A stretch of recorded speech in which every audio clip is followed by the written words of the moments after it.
In order to have any adequate discussion on the subject of rhythm, it is necessary to answer the question, what is rhythm in its very own nature and essence? St. Augustine once defined rhythm as ars bene movendi, the art of good movement. But that's a rather literal translation, and perhaps a better translation might be the art of well-ordered movement. Let's take a closer look at this definition from this great doctor and father of the Church.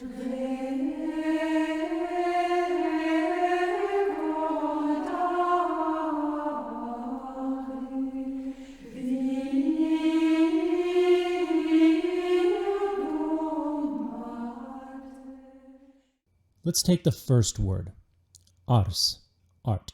As explained in my lessons on the morality of music, art is known as the sister of prudence. The definition of prudence being recta ratio agibilium, right reason in action, the definition of art being recta ratio factibilium, right reason in making things. And there are two forms of art, servile and fine arts, music being a fine art.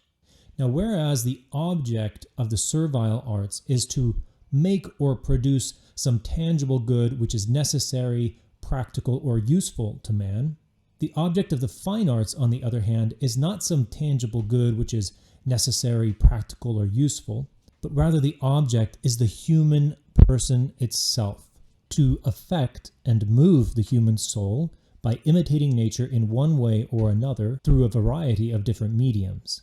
Music using the medium of sound. Now let's skip over and look at the last word, movendi, movement. Plato once described music as the movement of sounds for the purpose of educating the soul in virtue. So music is the movement of sounds, but perhaps more precisely, the intelligent movement of sounds. While Plato may not have used this word intelligent, it is nevertheless obviously implied, since only humans can make true music, and humans are the only beings, other than God and the angels, which have an intellect with reason. Lastly, let's look at the middle word, bene. Literally, this translates as good. But Augustine, being the Platonist that he was, seems to be building off of Plato's definition of music, and therefore the sense of the word is perhaps better translated as well-ordered. Unless we were to understand the meaning of the word bene, good, as including morally good movement, in which case the translation well-ordered works just as well, since music can be well-ordered morally, just as it can be musically. After all, if music is the movement of sounds with the capability of educating the soul in virtue, then it is also capable of educating the soul in vice. If the movement of the sounds, that is the rhythm, is well ordered, then it will help to dispose the soul to be also well ordered. But if the movement or rhythm of the sounds is not well ordered, if it is chaotic, or at best strewn together in a haphazard, willy-nilly kind of way, what kind of an effect do you think that might have on the soul?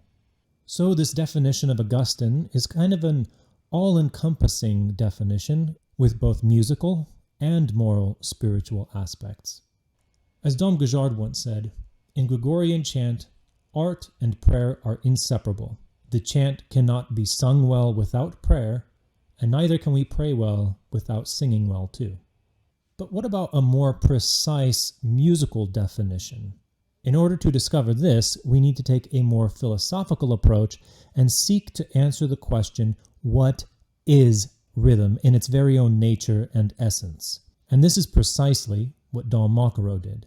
To begin, we must understand some important distinctions. First, in Gregorian chant, there are two fundamental factors of rhythm, melody and text. Each of these has, or can have, its own distinct rhythm, and sometimes they coincide well with each other, and other times they do not. So we must first study the very nature of rhythm, then rhythm in melody, and rhythm in the Latin language. The second distinction is that of orders. In any kind of music, the qualities which distinguish the sounds from each other and consequently produce rhythm are three: pitch, intensity, and duration. Let's make some examples. Imagine a series of notes exactly the same in every single way. Here we have no rhythm, only a continuing succession of pulsations. However, if we have a series of notes of the same intensity and of the same duration, but every other note alternates between high and low, we now have a basic sense of rhythm. For example, high, low, high, low, high, low, high, low. If we have a series of notes all on the same pitch and all of the same duration, but alternating in intensity between strong and weak, we again have a basic sense of rhythm. Strong, weak, strong, weak, strong, weak, strong, weak, strong, weak. And lastly, if we have a series of notes all on the same pitch and lastly, if we have a series of notes all on the same pitch and all of the same intensity, but alternating between long and short, we again have a basic sense of rhythm. Long, short, long, short, long, short, long. While each of these elements may constitute some aspect of rhythm, they are nevertheless independent of each other. Intensity, for example, may be applied to any note, high or low, long or short.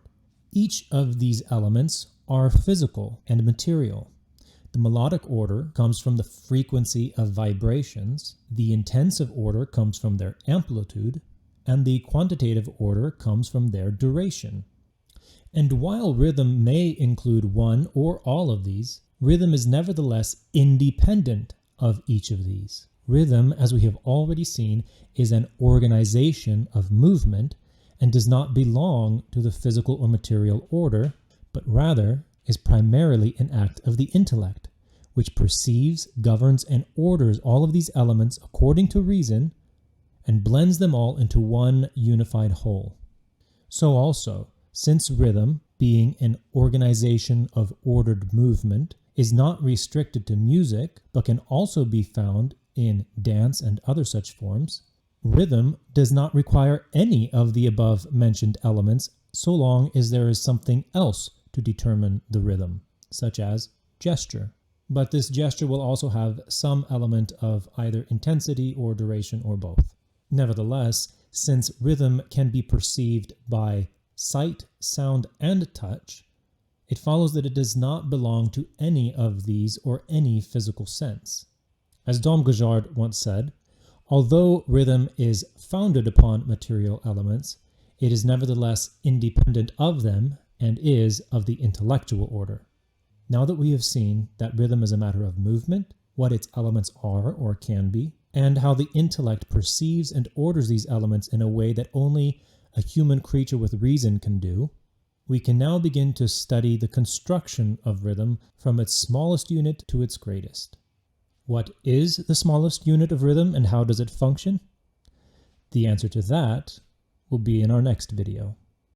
If you enjoyed this video, please give it a thumbs up, comment down below, subscribe, and share it with others. And don't forget, sing praises wisely.